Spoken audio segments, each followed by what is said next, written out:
we're not going to have a room full of sleeping people because Sandy B. from Alexandria, Virginia is going to share his story with us.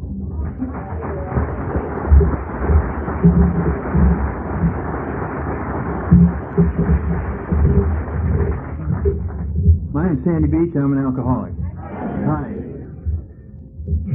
God, this is something, I'll tell you. First of all, I want to thank you all for inviting me out here and letting me share all this enthusiasm and excitement that's going on. I come from a little more conservative area of the country, and we laugh every other week at... we're staying sober, so, you know.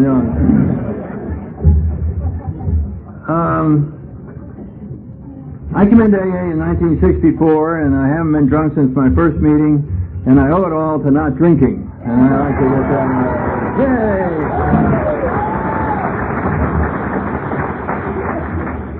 I just like to get that out of the way in case there's somebody new here and you're wondering what all this sobriety's about. And I really think not drinking has a lot to do with it, at least in my opinion. Hey.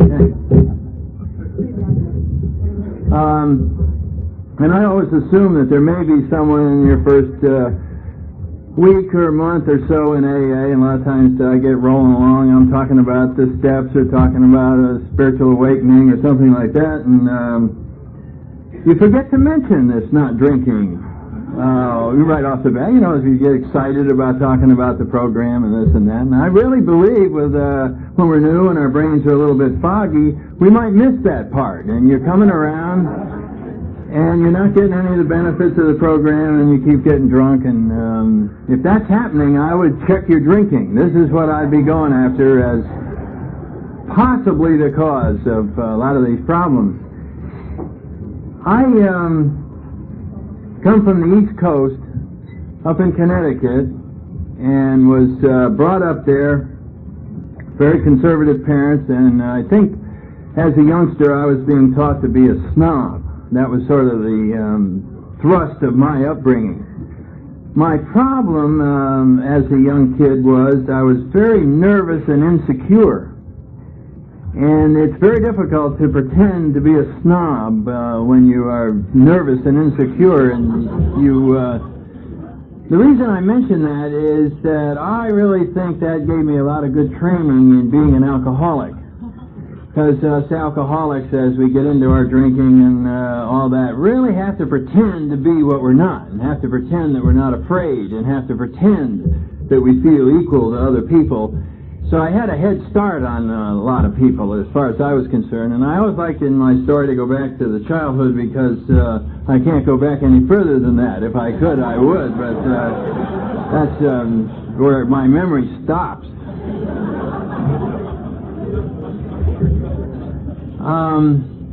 And it's funny, my mind is jumping all around because it's 11 o'clock my time, and so you'll have to bear with me, but something during the program here tonight reminded me of when I was in the nut ward in 1964, and I'd been locked up there for a long time, and I was sort of reliving my entry in there, and I remember a specific instance, and this was after coming through the DTs and so on down, where I was in this maximum security area, and they had us in beds with sides on them, which is like a crib, and they had the rubber mattresses underneath there, and I remember the first thing I noticed was that someone had wet the bed that I was in. And I was coming to and was shaking and really hurting. And after a while, we were starting to come around, and the guy in the crib next to me asked me if I wanted a cigarette. And I said, yes. And it was then that he explained that was good that I smoked because now he could go to sleep.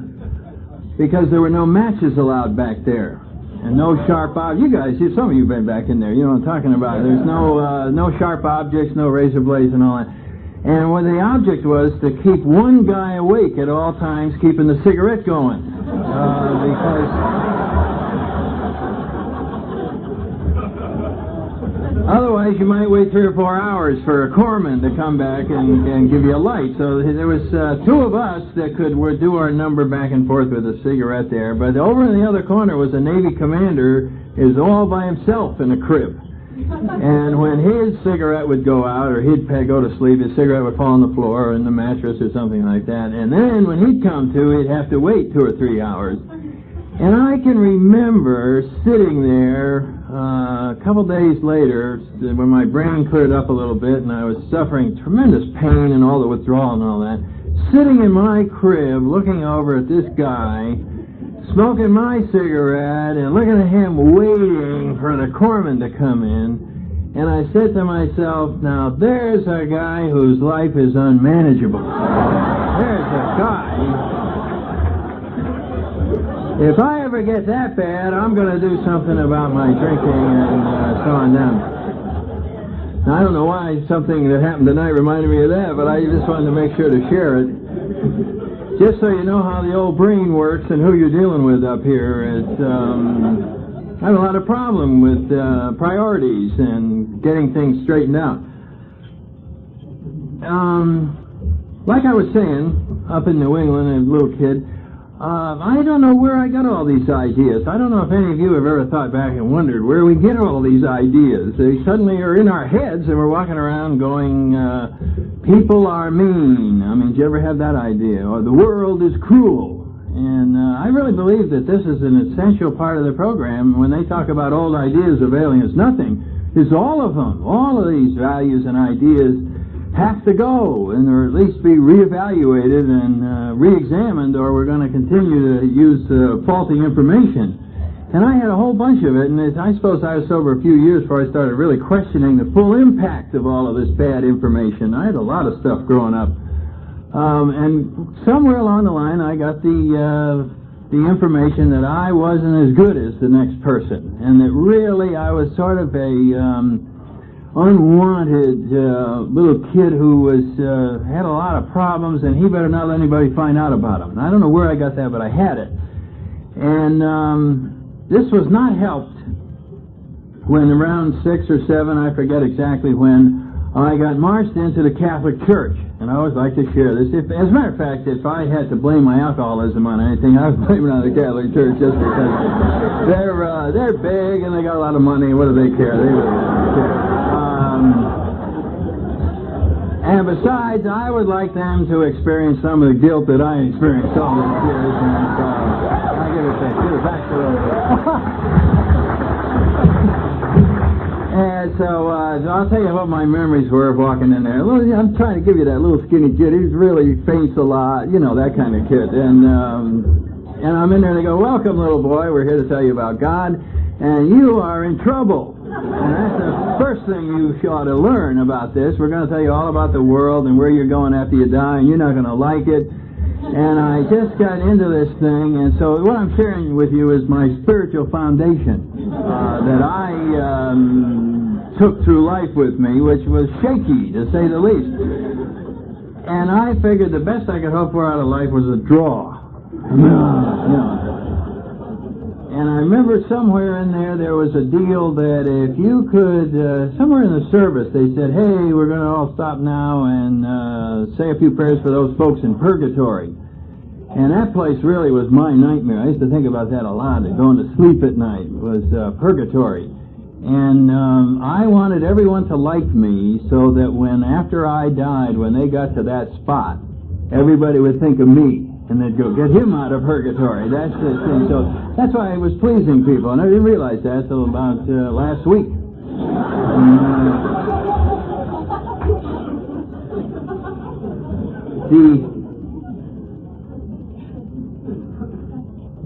One of our problems in the neighborhood was, and I come from just outside of New Haven, Connecticut, in case you want to stay away from that area.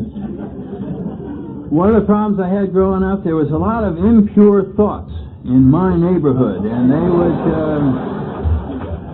they would come into my room occasionally,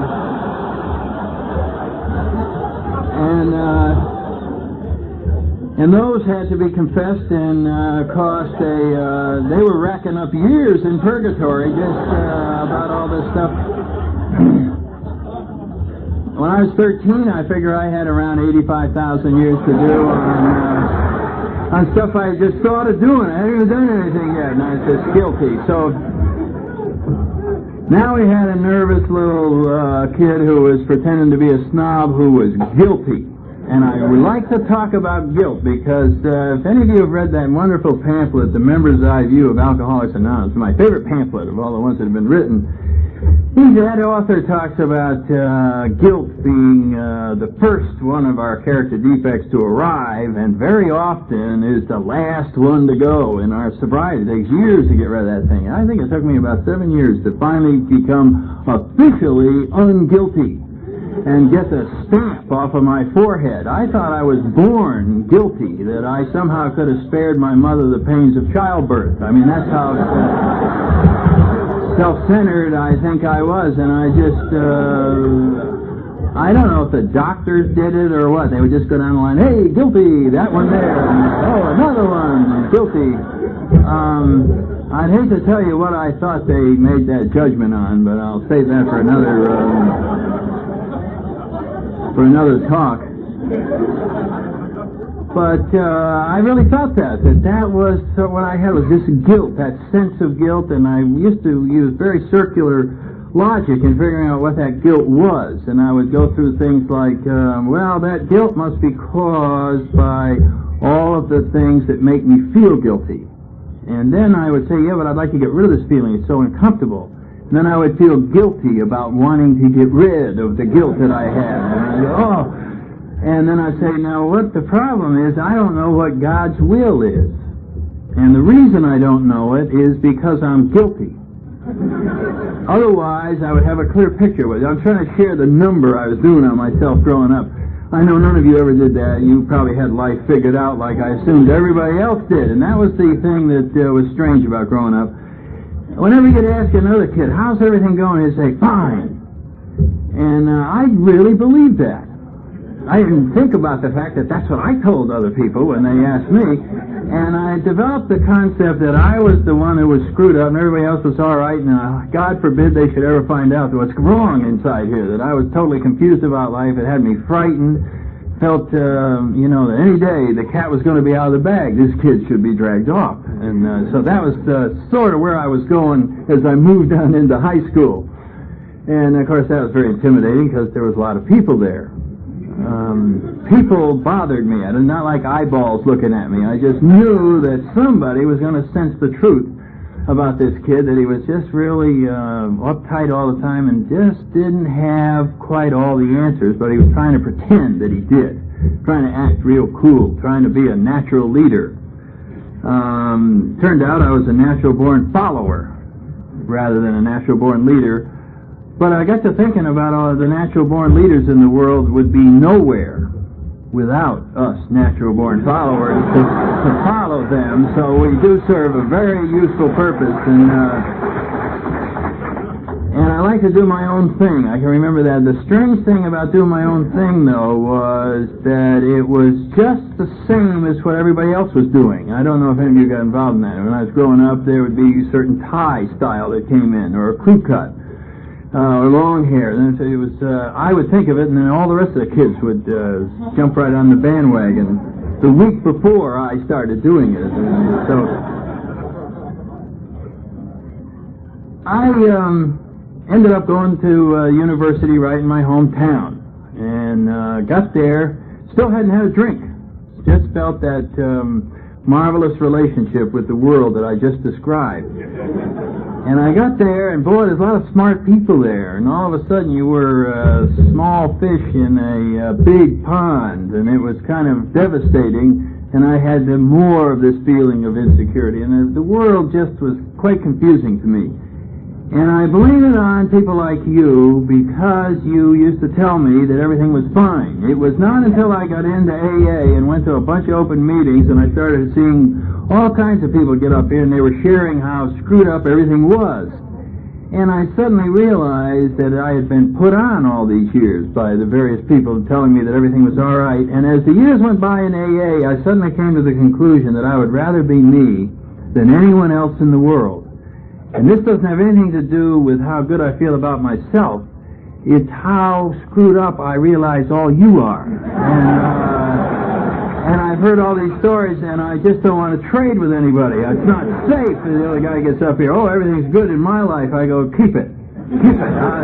I'll take my mess. I'm used to the mess. I'm working on it. I'm getting some of this stuff straightened out. And so I don't want to trade anymore because you've finally been honest, and you're sharing with me that you're having a problem bedwetting still or something like that. And I go, all right, I relate to that. So that's been very helpful, this honesty thing, to find out that other people have had a few of these problems and have gone on a few guilt trips and can't get rid of that self-centeredness and don't understand the relationship with their parents, or if they got kids, they don't understand why they don't like them, and they're trying to adjust to that. And hey, everybody's getting honest. It made me feel good that maybe I could start working on my own problems, and that was nice. That's part of AA. That was very important. There were a lot of ideas that I had to question. That I was talking about. I'll tell you some of them now in case I forget them. I'll get around to having a drink in a minute. But, which I was just about to do. There was a guy going to walk in and offer me a drink at the university. But I do want to share a couple of these old ideas. One of them was, and this was a critical one in the early months in AA, one of them was that a real man never asked for help. I got that down pat. I heard that on the radio, on those old radio programs. It was in the comic books. It was in the movies. It was everywhere. It was a real man doesn't ask for help. By God, you handle it yourself. If you can't handle it yourself, you're weak. And I related to the heroes, and I thought this is what I was striving to be. There's a marvelous song came out, I don't know, 5 or 6 years ago, I Did It My Way. Now, there's an Alcoholics theme song. There's, hey, did it my way. I don't care that I'm still in jail. I don't care that everything's all screwed up. I didn't cop out and conform. I did it my way. And then I would hear another song. For years I wondered, what is that song? And it said, people who need people are the luckiest people in the world. And I went, what is that? People who need people are weak. I didn't relate to that song at all. People who need people are lucky. Couldn't understand that. I was so into being self-sufficient as a way of life. I really believe I was taught that somehow through inference by observing what was going on. And I related most strongly to Western movies where there was a hero who always lived about 15 miles outside of town with his horse. And whenever there was trouble in town, the townspeople would go out and they'd get this guy, and he would ride into town, go in the bar, have a couple of drinks, and then shoot the bad people. And he would ride back off, and then the townspeople would say, who is that man? I want to thank him. And there was that feeling of that's what a real man was all about. And I was 33 when I realized how weird it is to live alone with a horse. As a way of life, never thought about that. Just, God, I just wanted to be that person. And when you think about that, he never talked to anyone. He just drank and shot in the horse. And so there I was with these old ideas. That was one. Another one was that this is really a free enterprise system. It's competition. It's dog eat dog.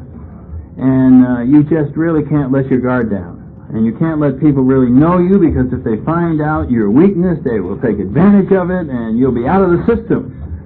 And so I had created in my own mind a very cruel world, and we were out to get each other. And what I say the world is in my mind is it.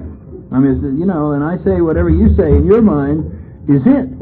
And so I was constantly on the defensive. I was constantly being very cautious about any people and getting too close to people because of these rules that I had established, these old ideas.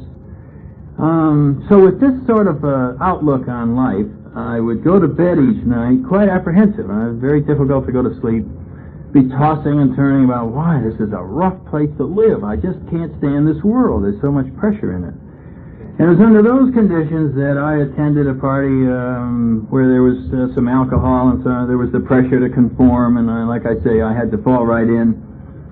And so I had this drink at some sort of a social function with 50 or 60 people there, and I sensed the hostility in the room, which I always sensed, and I had been paranoia before I started drinking. As soon as I arrived at this party, I knew everybody's looking at me, and they were whispering to each other, saying, "Who invited him? Why is he here?" I thought we told him not to come. Didn't you see the way we were looking at him this afternoon? What's he doing? You know, and they were really talking about the football scores or something like that, but I knew they were talking about me, and I was turning red in the face and sweating, and the drinks came by, and I got some whiskey and drank it down and waited, because some of my roommates had talked about the marvelous feeling that alcohol produces. And I drank this down and waited for this feeling, and the alcohol didn't change me at all. I just sat there and waited and had no effect. But it changed all the people in the room. No, this was the strange thing about alcohol as far as this drunk is concerned. It didn't really change me, it changed the world that I lived in. Because I drank down another drink and looked back at those people, and I didn't see any hostility at all. Their eyes were friendly, and there were smiles on their faces, and they were beckoning me, "Come on over and join us." And I had another drink, and they wanted me to tell jokes. And I had another drink, and I was right in the middle of everything, and everyone became friendly. There was this sense of camaraderie there that wasn't there before. And I felt like Alice in Wonderland must have felt when she walked through the looking glass. I had just walked into the world as I would have wanted it to be. Not that world that I had lived in for 18 years or 17, whatever it was. I had just walked into the world that I had read about. You know, this is what Christianity's all about. This is brotherly love. This is people who care about each other. Oh, that rotten sober world out there is terrible. I'm never going back. That's what I thought, and I'd only been drinking about 3 minutes. Well, I was into this stuff. I was doing some heavy thinking about that whiskey right off the bat. I said, look what this is doing here. This is the passport to get right into this other world. It's a better world than that one. That one stinks. And so I resolved to spend as much time as I could in this new world, and I felt it inconvenient that we had to go to school or do anything that interfered with this drinking. I will say for just the record that I certainly did get a full briefing about alcohol on the first night, so that I can't say I wasn't warned. I spent several hours throwing up. I went through the dry heaves the next morning. I had the shakes and a few of the cold flashes and hot flashes and sweats. It was just like the higher power was saying, well, I'm going to show you the whole works here, and then you can make a more educated decision on whether you're going to drink again or not. And so when the crowd came around the next day and said, you want to go out drinking again, my body, the physical body, said, no, we're still working down here in the stomach, and the nerve endings are still jangling around. We don't want any more of that stuff in here. But the brain, which was in charge at that particular time, soon to lose control, but it was in charge at that particular time, reevaluated the situation and came up with the single decision that I think all alcoholics make, and this is what keeps us going. And the decision was, okay, so I've been sick for 12 hours.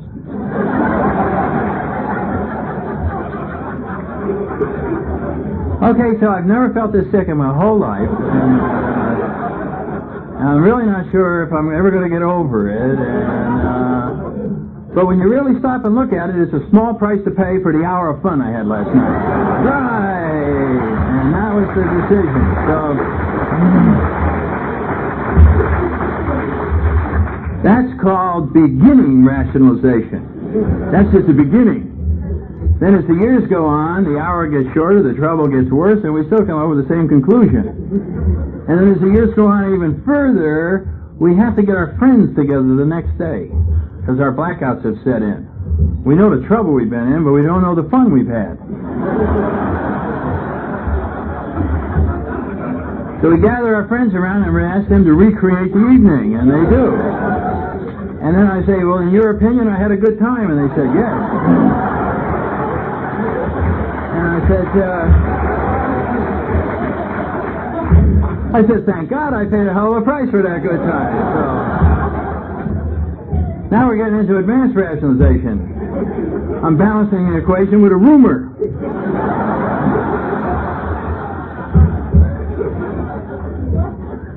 Then you really get into a PhD in rationalization. You don't involve your friends anymore because you're ashamed. So you imagine what they would say if they were there to explain the evening that you had. Always it had to come out that this was a small price to pay for all the fun that I think I'm having. I mean, it had to come out that way, or a rather frightening thought will pop up. Why don't you stop? Why don't you stop drinking? And you know, when your body is totally dependent on a chemical alcohol and that thought comes into your head, you're liable to have a seizure just over that thought. Hey, what? Don't think about not drinking. That's totally out of the question. I can remember when I would sit down and try and be logical. I remember one time I got a drunk driving charge, and then, you know, my conscience was always around. I could never get that conscience to go away. Thank God. I didn't realize that was an important element. But that conscience would keep going. Well, what about this drunk driver? And, you know, you're in a lot of trouble. It costs you all this money and so on. Now, what are you going to do about it? And I can remember saying, why don't I figure out what caused me to get arrested for drunk driving? I can remember, why don't I think about this intellectually? And I'd say, all right, let's think about it. What do you think it is? And I can remember my brain would go, okay, first of all, we know this. It has nothing to do with your drinking. Get that out of the way. And then I'd go into solve the problem, and I'd come up with something about policemen didn't like my name, and statistically I just happened to be coming down the road and got unlucky with a radar, whatever it was, but we had already eliminated drinking as a possible reason for the trouble I was getting in, because I needed alcohol. Very quickly, it didn't take very many years for me to get physically addicted to, and spiritually and emotionally and mentally, just totally into this way, alcohol as a way of life. I think an alcoholic has the simplest way of life there is. It's one word: drink. We get sober and we have all kinds of ways we're trying to handle things. Although I do think it can be brought down to a very simple foundation. I mean, if I had to condense it all into one word or two words, I would say grow spiritually, and that replaces drinking. But before, drinking was it. Well, what did I do when I was frightened? I drank. What do you do when you're angry? You drink. What do you do when you're sad? You drink. What do you do when you don't feel good? You drink. How do you celebrate? You drink. There was nothing that wasn't answered with drinking. So I certainly had it down to a simple plan for living. It was just, hey, drink. I mean, you know, and wow, that's nice. Then you come into AA and they say, okay, don't drink. You realize what you're saying to someone when you say don't drink. That's taking away all there is. You know, if you could say that there was a game plan for living, like there is for a football team, it would be the equivalent to a football team that only knew one play. Give the ball to the fullback, he runs up the middle. Give the ball to the fullback, he runs up the middle. And they come into the game and they say, by the way, for this game, we're not going to allow the play where the fullback runs up the middle. And you've taken away the whole thing. I mean, they're standing around going, that's the only play we know. That's what I think happens when we come into AA and they say, don't drink. I go, how do you live? How do you cope with things? How do you handle problems? How do you think? It's so terrifying to think about not drinking when that is my total life. And that's why it's scary to come into AA. And that's why it's frightening, I think, to hear about not drinking when we're brand new. That's a big thing. That's a big emotional deal to get rid of that drinking. And yet, if we don't, it's going to kill us. And what a dilemma to be in. And what a marvelous dilemma. And I do want to touch on that later, how grateful I am that I'm an alcoholic and how I believe that my fatal illness is the greatest gift that was ever given to me. Anyway, we were getting out of school, and I graduated. I even graduated from there. I don't remember it, but I did graduate. And I had gotten into blackouts and had a lot of problems, but somehow I kept my grades up and got out. And I was standing around with some guys on a Saturday afternoon. We were all drinking beer, and somebody said, "Let's join the Marine Corps." What a thing to do, right? So I followed him down, and I want to join the Marine Corps. So I was, when I sobered up and was down in Quantico, Virginia, we were running around and I shaved my head, and I'm digging holes and sleeping out in the woods, and I went, this is a bad decision, whatever that was going on. And I didn't relate to this too much. I had brought my golf clubs down there. There's a little teeny sergeant told me what I could do with his golf clubs.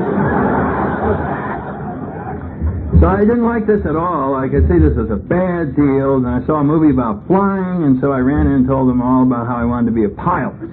And that's, Jesus, what a strange way to plan a career off of a movie, a snap decision off of a movie, and I'm down to flight school. So I've now added 3 more years to the 2 that I was already in for, and, you know, just a day at a time, going along. Is my plan. And I ended up spending 14 years in the Marine Corps. Then I got thrown out. 2 years after I was in AA. A lot of things have happened to me as an alcoholic. I should mention some of them. I got thrown out of the Marine Corps with a career going. Then I had a marriage of many, many years completely fall apart, and I had to move out of the house with the 6 kids, and another guy gets married, and he's in there, and then I'm into another marriage, and that goes wash, and then wherever they go. Into bankruptcy, and going from job to job. All of this after I come into AA. I just wanted to throw that out.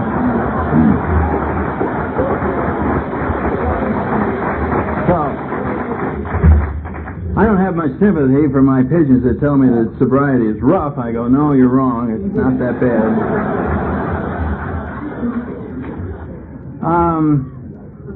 Anyway, I got into this flying, and I really liked it, and I had there's a lot of good stories I could tell about being in a fighter squadron and flying around overseas and a big jet pilot. Oh, this is exciting, and a lot of drinking, and I enjoyed all this, but the disease was really progressing. It was moving on schedule. I was getting more and more frightened.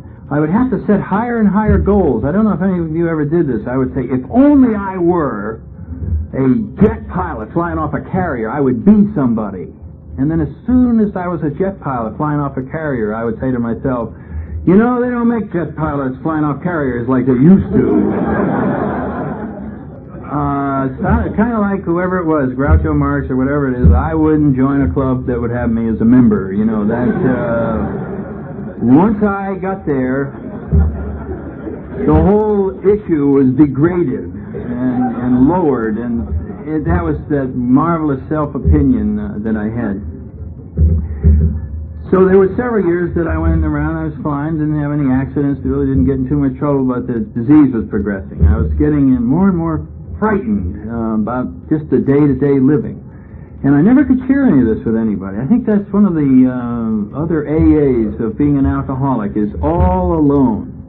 There's so many things you just can't share. And not having a spiritual life at all, no relationship other than one of absolute terror with a higher power, it was necessary to try to drink a little bit more at night in order to just turn off all the thoughts. If I could just shut them off, then I wouldn't have to endure the pain of the conscience that was pointing out all the things that I had left undone. If there's things that I worry about, it's things that I haven't done. I'm not really a person who does a lot of bad things. It's leaving things undone, not saying hello to people, never seeing my children much, not showing up on time, not doing this, not doing things that I want to, just being sort of forced around by the mood of my body or the mood of the booze that I happen to drink, and not knowing where I'm going to go and not knowing what's going to happen to me, and just sort of that kind of life was the frightening part to me that I wanted to turn off, that I wanted to be able to just get some peace from all of this.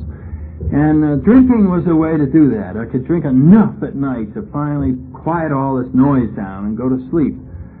But eventually that medicine, of course, just needed to be strengthened even more. I went for a number of years not drinking during the day. This was sort of my last resort, was, God, you can't drink during the day. You can't just go pour booze in and get into an airplane and go fly, so I was holding off. But the body, with the physical progression, was about to take control in this issue. I really don't think that daily drinking is an intellectual decision any more than coming into AA is an intellectual decision. I haven't heard too many people who intellectualize their way into AA. Hey, I was sitting around a house one night, and got to thinking about my drinking and the potential for trouble that I might have somewhere down the road. So I came on into AA rather than go through any trouble. And I don't think that's really the case. So if you're new and you feel you're here under pressure, under duress, you really didn't want to be here at all, and you're anxious to get out, and you'd wish I'd shut up and sit down and you could leave, that's good. That's how everybody got here. That's sort of normal. That's how you get here. Is that somebody's got you and you're in here. And the pressure comes from many different sources. You can go home and there's your family packed, and they're going on a vacation, and you're not going, and you're getting the message subtly from these little pressures. Or you go down to the office and the boss says, "Come on in, I want you to meet your replacement." I didn't know about that. Or you go over and see the doctor and he says, "Hey, listen, I wouldn't buy any long-playing records if I was you. I want to tell you about your liver." And of course, more recently, we got the judges, and this is where you really get the pressure. You got the guy up there, and he's looking down, and he says, "This is about the 8th time you've been in here for this drunk driving thing. I'm going to sentence you to a year in jail or 1 AA meeting."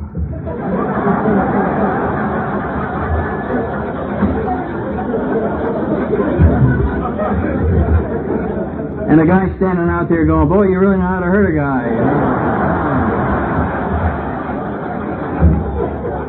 And he's thinking about it, and he's thinking about it, and he says, "Well, which jail?" Because, so it's pressure. Pressure gets us in here. They talk about that in the 6th and 7th step. We have to deal with the fact of suffering, and that's right. Only I think in sobriety we put it to use, get some mileage out of it, and go forward instead of backwards, and that's the difference. All the suffering I did drinking, I went backwards, and now it's the other direction. It's nice. So I was getting this pressure. It was coming from inside. It was a pressure to drink during the day, and it came in a physical fashion. I'm sitting at a desk, and I'm going, "I can't last till 4:30," and I'm getting these feelings from my body, and it's saying, "Leave now. Leave work now. You can't stay here." And I'm going, "I got to stay here. There's a colonel sitting over there." Wait a minute. Walk over and tell him I got to have a drink, and I'm having an internal dialogue. Any of you have ever talked with your body? Oh, good. And the brain is going, "No, I'm going to sit at my desk and look cool. I'm busy and working," and the body's going, "Leave now. We're coming apart in here. Look at your hand, a little trembling starting, and you're not going to be able to write much longer." And then finally there was a huge spasm, and that was the last straw, and I raced out of there and made up some excuse that I had to leave at 3 o'clock in the afternoon, went over to the officers club and walked in. And the whole body on the inside is just screaming for this alcohol, and the brain is trying to be cool and walk up to the bartender, and the bartender says, "Yes, sir." And I said, "Go ahead and wait on him. I'm not in a hurry." And, all right. And all those nerve endings inside are going, "What are you doing up there? We know we're here at the bar. We can see the eyes, sent the message down that they were at the bar." So the stomach knew where we were, and it was very upset down there. So finally the alcohol would be put in, and it was marvelous what that alcohol would do. It would just go down. It was almost like the postman making its appointed rounds. It would just go down, and it would start in the legs. With me, the vodka always started in the legs. It went down there like being in a massage parlor. It would just go down, and all of a sudden, all those muscles that spasm up all night would just suddenly calm down. I'd be standing nice and steady at the bar where I'd been really all twitchy and nervous beforehand. Then it would come up into the stomach where that raging fire was going on. It would just come in there like a foam and put all that out. Then it would go out into the arms and hands, which had been too trembling to even light a cigarette. I may have started to light one and noticed the guy looking at me as I was starting to light it, and the hand was shaking, so I quit smoking right in the middle of lighting the cigarette.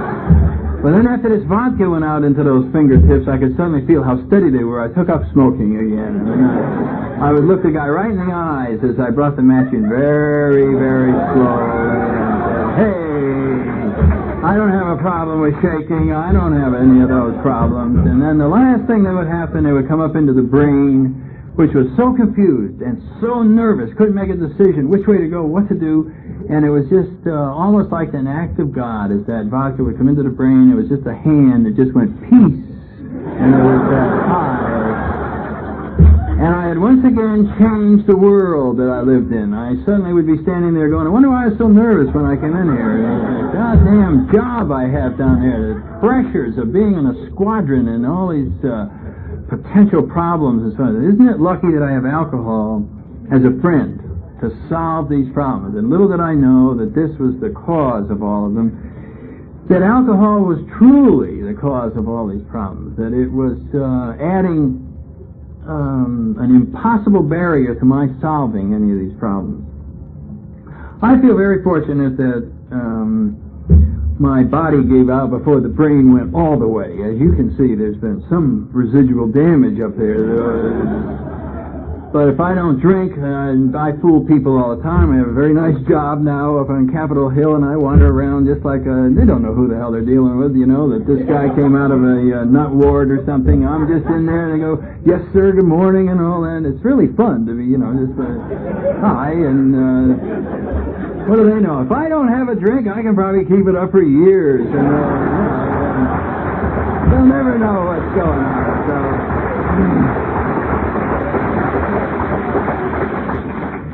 And so anyway, I'm very grateful that my body gave out. It finally did. There's a long story. I got into flying.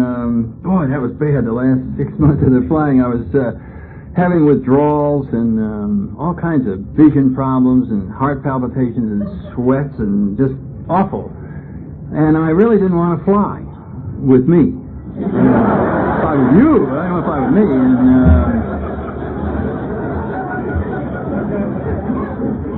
I finally saw the doctors, and they agreed we had a terrible problem, and I should be out of the airplanes, and so I was, and that was a very degrading experience to be grounded from flying for some weird psychological reason, because they did not identify the alcohol, and I was retrained as a air traffic controller. And now I was working on the radar, and I was I was bringing my friends in for landing when the weather was bad. So fortunately, nobody got hurt. No horror stories to tell there. And I ended up my last year drinking. I was in charge of this outfit, so I didn't have to do any work. And I was overseas, and I got into daily round-the-clock drinking, malnutrition. I just stopped eating. Very lonesome existence. I just sort of stayed in the Quonset hut and ventured out occasionally to go to work. I remember one horrible event that just sticks in my mind. There's so many embarrassing moments during those years, but one was when President Kennedy was assassinated. And he was one of my favorite presidents, and I really, even in my state that I was in, I was very upset and was really relating to the whole event, and I was going, they were having a ceremony, and I was on my way back to the Quonset hut to get about 8 ounces of vodka, because I knew that could see me through the ceremony. I was now into daily drinking. You had to keep a certain level, or when it got low, the whole body started shaking, and I was on the way back to get it. It was crucial, and this commanding officer stopped me and said, come on, I'll give you a ride in the Jeep to the ceremony. And I went, no, I got to go over here and get this, very important. And he said, get in.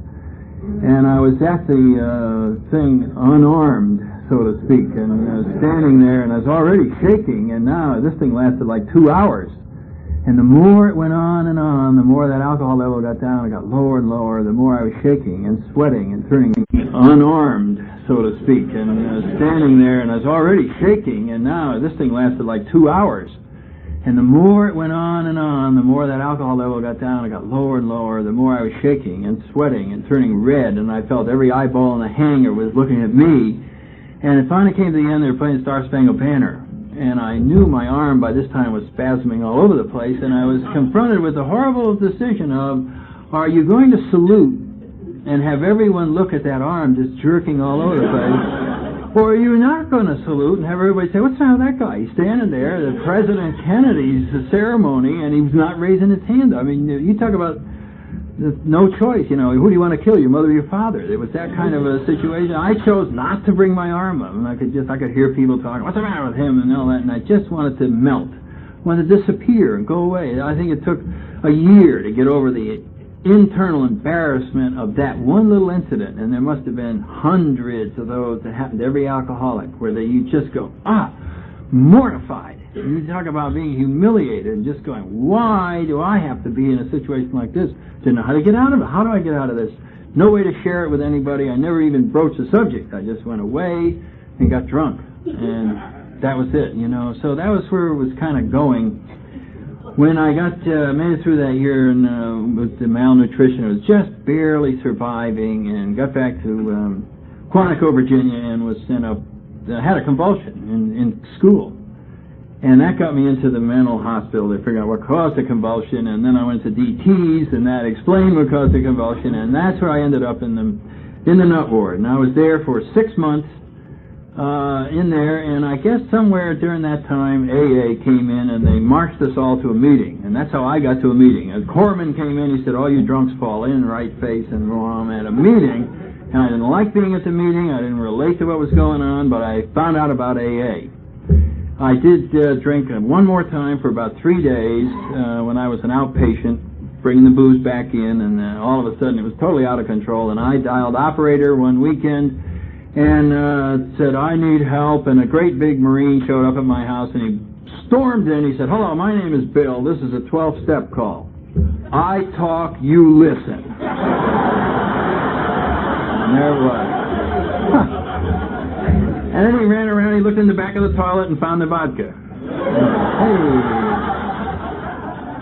And he looked in a couple other spots that he already knew. I figured my wife had briefed him on all of this, but she wasn't even home, so I don't know how he knew. And he knew so many things. And he just took over my life. And I'm very glad, because he took the choice of going to meetings away from me. He took all kinds of choices away from me, and he just went, get in the car. I could relate to get in the car. Right there. Hey, we're going to a meeting, and we're going to a meeting, and, you know, and I'm there, sit here, you know.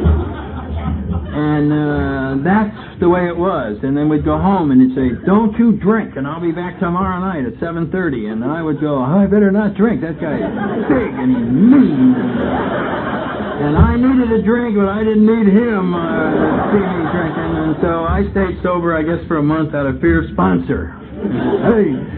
I knew I would incur great physical damage from this guy if I showed up drunk, so I had to stay sober long enough to get rid of him. And then I'd be on my way, because even though I'd been in AA a month, I knew it was just for a temporary basis till I got my life figured out, because everybody solved their own problems, right? Real man, I was just here temporarily, and then I'll be on my way. Thank you very much. Get the pressure off my back, get the hell out of that nut ward, get back to duty, and so on down. So that was the beginning. I'm very grateful that guy stayed on my back and kept me going to meetings, kept me not drinking, and pretty soon I had built up some time, and I had a program, and my program was don't drink and go to meetings. Don't drink and go to meetings. Don't drink and go to meetings. Well, I'll tell you something. I guess around a year and a half, that's not enough. For somebody else, it may be 6 months later. That's not enough. Because I was going around to meetings, and I started feeling different from people, even while I was at meetings. I started going, you know, I'm not getting what they're talking about. I'm going to meetings and I'm not drinking. I'm going to meetings and not drinking, but I don't feel, I'm starting to feel different again. I'm starting to feel like I'm going to have to get out of AA. I'm starting to feel something is wrong. I wasn't relating to people talking about being spiritual. I would block my ears when I'd hear that. I'd say, I don't need that, because all I do is go to meetings and don't drink. All I do is go to meetings, and I don't need to hear spiritual. I don't need to say the Lord's Prayer. I don't need to say God. I don't need to say higher power. All I do is go to meetings and not drink, and everything's going to be all right. And I didn't realize that, yes, that's true. Everything's going to be all right. It's going to be all right in that I'm going to be able to stay alive long enough to get myself straightened out. And I really believe now that what was going on is sort of a full circle that works in AA. And not drinking is the beginning of it. And the way it works for me is that I have to not drink in order that I can stay alive so I can work the steps so that I won't drink. And that's how it comes all the way back to not drinking.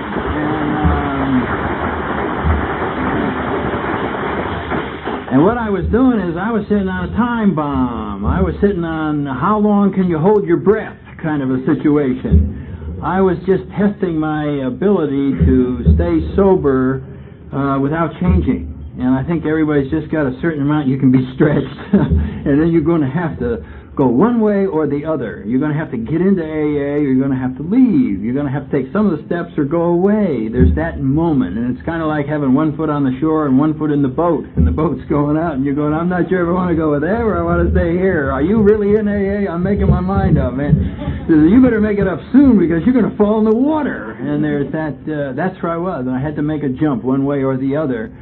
And the jump involved a tremendous leap of faith. The jump involved becoming spiritual. And I wasn't spiritual. And I said, how the heck am I going to become spiritual? And that was the problem. I didn't relate to that. I kept hearing about higher power, and I remember studying the third step, and I called my sponsor about 2 o'clock in the morning. I said, you see this in the third step, it's talking about God. I said, let me just ask you one question. That isn't the God, is it, by any chance? I mean, you're not talking about the official God, are you, in the middle of this thing here? I saw a higher power, and then all of a sudden it was God was there. And he's laughing, he says, we'll talk about it tomorrow, and I come over there, and he starts, I said, this guy's been looking for me. I'm millions of years to do in purgatory, I've got all of it. This guy's, oh no, I'm not turning my life over there, we got a lot of trouble. And, he's laughing away, and he says, wait a minute, we got to make an emergency for you. We got a problem here, we have to make an emergency. Well, we're going to have you do. Why don't we have you turn your life over to whatever will take it? Hey! All right.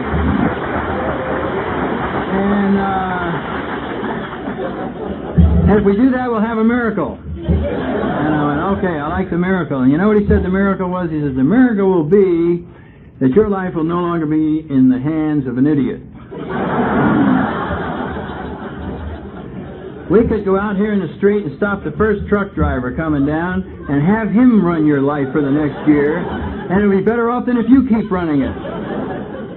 This is the problem. And then you will come to understand a higher power through what happens to you by relinquishing control of your life. And I have seen no better explanation as for us who are so confused about a higher power than is contained in the 12 and 12 in the third step when it compares it to electricity. I just love that. That explained it all to me. I don't have to understand electricity in order to use it. I still don't understand electricity. I don't understand volts and amperage and blah, blah. In order to vacuum my apartment, I don't need to understand that. I just know that if you plug into that power and you go rah, rah, rah, and do the work, it works. What do I have to understand? Do I have to write down electricity, this and that, and all that? I don't have to understand that at all. But I know all about electricity now in my life. I know where I can use it, turn lights on when it's dark, I can get warm, I can get air conditioning, I can do everything with this source that I don't understand at all.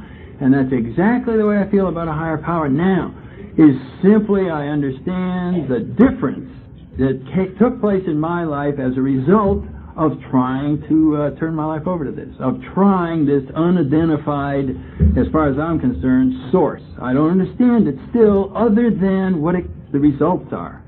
And you know, that's what AA is all about, is results. Results, results, results. They say that the only people who scoff at prayer are those who have not tried it enough. And then you try it enough, and then you get results. And then you say, what is prayer? Prayer is what causes these results.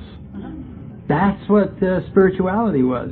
And I would say, you know, I'm not a spiritual person. I'm all guilty and I'm this and that. Somebody would say, you seem spiritual to me. That startled me. I said, I seem spiritual to you? Yeah, you're really concerned about that new person. You have feelings inside of you about that person. You really care. I said, oh, is that spiritual? And they said, yeah, that's really spiritual. That's what we're talking about. There is inside of you a whole set of values that want to come forth. Inside of you there's a whole package of good that wants to cut loose, that you have denied exists. You've run around saying, I'm not this kind of a person, and the frustration and the conflict has been, you've been that kind of person all along, and you've never let it out. You've never gone inside to see what's there. And the second thing you haven't done is you haven't done the work yet to see what's blocking the entrance of all this power. You have never taken an inventory.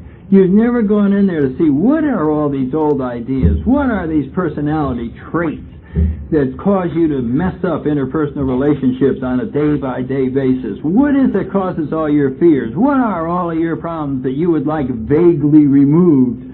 You know, we don't deal in generalities. You get to the seventh step and you say, hey, I'd like everything removed, and God's going to say, what is it specifically? And you say, well, I never did make the list, and I never have done the inventory. He says, well, why don't you go back and do the work? Come on back, and then we'll deal with this stuff once you've identified what it is you want done. And they won't settle for, I just want to feel better. No, you can't do that. We got to get in and do some of this work.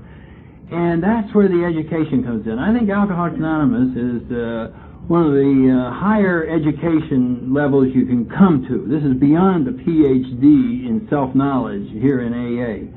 This is an incredible opportunity to learn about ourselves and to find out what being spiritual is all about. And to find out that that can replace drinking. Being spiritual can replace drinking. There's something magic about that. I find that it's possible through these steps to change the world that we live in. This is what seems to happen.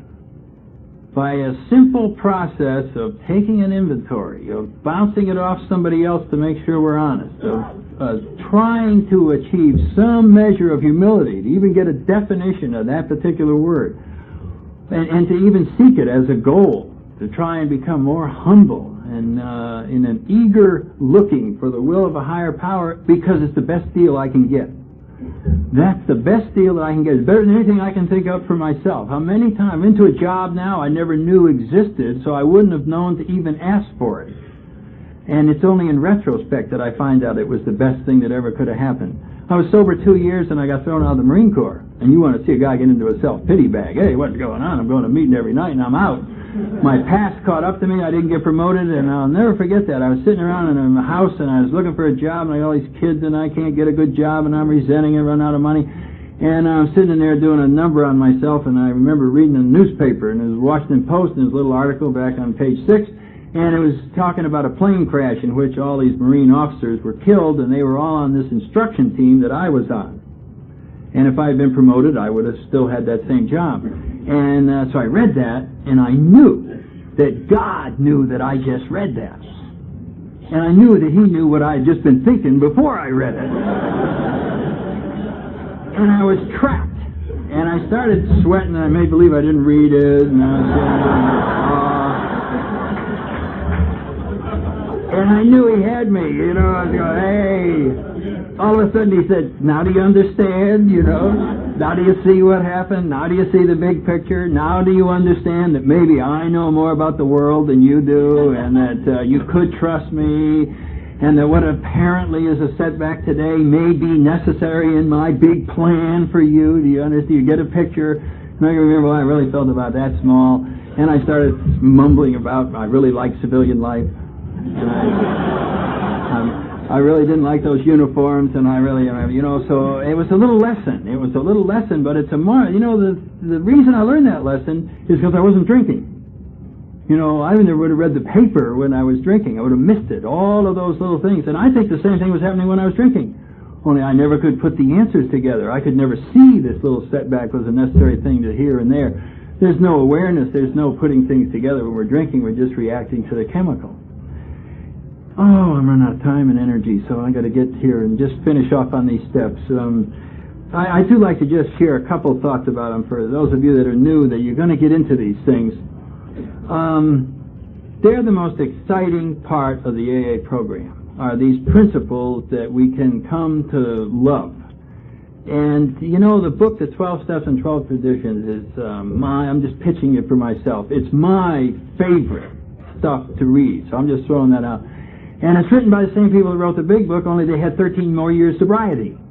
And they went back and they took a look at what they had written in the big book, and then they said, hey, let's amplify this a little bit further. Here's some more thoughts about these principles. Here's a little more of our sharing about what's going on here. And it's amazing how essential the first step is to the whole program. And I really think this point can be missed. And that's one I alluded to a little bit earlier about my fatal illness.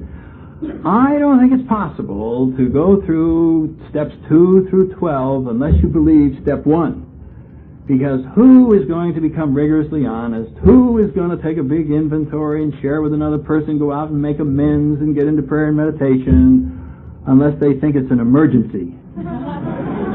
Nobody is going to do all that. You may say you're going to do it, but I don't believe it. I think you're going to go, hey, this is too much. I'm not going to do this. And so we go back to that first step, and we go back and we start looking at, what is this? I'm powerless over alcohol. My life's unmanageable. I have to tell you what that is. Alcoholism is fatal. And this is an important point. Alcoholism is fatal, and it kills. And it kills you. This is the important part. Up till then, it was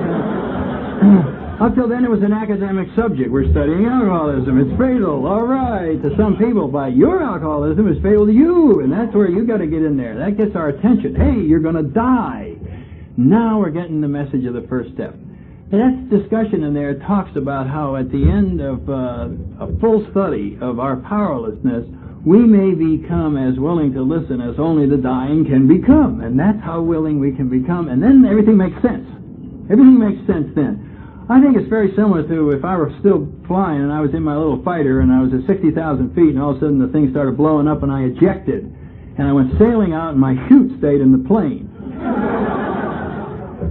And I'd say, I think I'm in trouble. But being a rationalizer, after I had fallen, it takes a long time to fall from 60,000 feet. Maybe after a minute of falling, I'd go, I don't know, it's not so bad so far. Maybe this situation isn't as serious as I first thought when it happened. The explosion is over, I'm still breathing, everything seems to be all right. Maybe the law of gravity doesn't apply to me. I like everything's going all right. And okay, so we come into AA, we're under all that pressure, and then we're sober for a while, and then we're going, well, I don't know about those steps. I don't see where this is the big emergency. I say that we are no different than that person falling through the air, that we are just as powerless and just as hopeless, and that crash is just as inevitable as the person coming through the air. That's where we are at the end of the first step. When the first step is taken properly, that's how you should feel. What happens now? What happens now? And we're told that it's a double-edged sword. That's why it's so hopeless. That number one, we have a allergy that whenever we put alcohol in it, we're going to have more and more and more, and it's going to surely kill us. And the other side of the sword is we have a mental obsession to think about drinking all the time, and that nothing can relieve that obsession. You ever try and not think about something? Okay, I'm not going to think about beer. Budweiser. And, okay. Don't think about beer. Don't think about it. You ever try and get rid of an obsession? An obsession is there all the time. Anxiety comes in, the doorbell rings. Budweiser. Okay. And what the first step is saying is that if in your mind you think there is a remote chance that there is one situation that could come up that you would have to drink, you're dead. Because that situation is going to be just around the corner. If you think there is a set of conditions under which you would have to have a drink in order to get through it, you're dead. You're through. And that's what the first step should say. This is where we should find ourselves, is right at about 30,000 feet with no visible means of support. And under those conditions, a sponsor says, by the way, how do you feel about God? You shouldn't ask an alcoholic how he feels about God around some debating table so that he can tell you about, religions have wiped out all the people in the world, they're the worst thing that ever happened, and he can intellectually prove the non-existence of God. You got to get him at 30,000 feet where he knows he's going to die, and then you ask him how he feels about God. And would he like to have a more open mind about it? He says, maybe there's a God.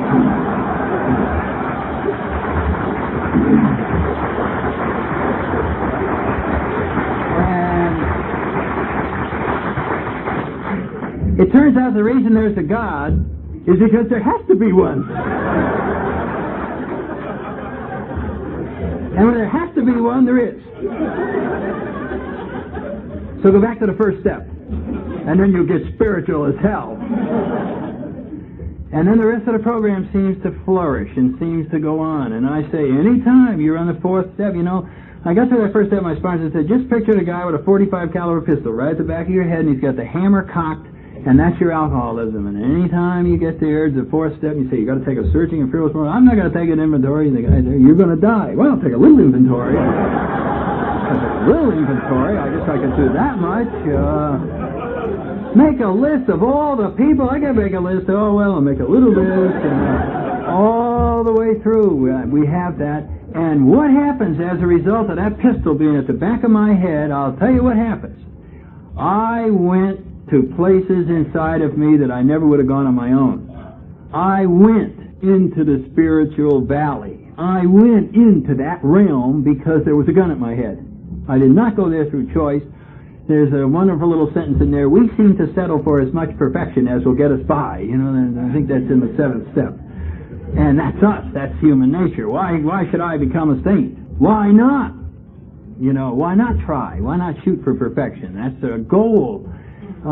So there it is. That was what happened. The fatal illness is what drove me to the best things that have ever happened. And I really believe that if you're new, you can relate to how hopeless your life is, how despairing it's been, how negative it's been, that this total surrender will be the most remarkable thing that ever happened. And you will hit a bottom truly, and you will be grateful. And you will run around wanting to tell everyone, hey, I just hit the bottom, I'm going the other way. And they say, hey, I'm going the other way, I'm going the other way. I'm way down here, but I'm going the other way. And there's this tremendous excitement. And the second bit of excitement is, you took the journey down all alone.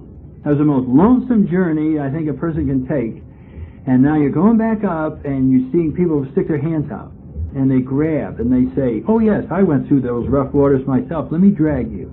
Let me show you how to get through there. And this whole journey back is taken together. And if you stay in the middle of Alcoholics Anonymous, you can't fall off the edge. You cannot slip off the edge if you're right in the middle. The whole movement just goes forward, and you're part of it or you're not. There's no individuals. We're just part of this. And together we do anything. We never have to be afraid. We never have to really have any setbacks and be discouraged, because when you're down one day, I'm up. And then I'll share that with you. And the next time I'm down, you're up. And you share that with me. And we kind of even out. And that's the way it works. So keep coming back. Oh, no, I forgot, for those of you in Palm Springs, drop the rock. I forgot about that. No, I don't have time to tell the story. No. I don't remember it even. I really can't. I've forgotten the whole theme there, but somebody mentioned it beforehand. I've really glad you invited me out here today, and really enjoyed being part of this. I've never seen so much enthusiasm. So I really think when each one of you were coming up saying that you love each other, that you really mean it, because I can feel it in this room, and I'm looking forward to coming back again someday. Thank you all.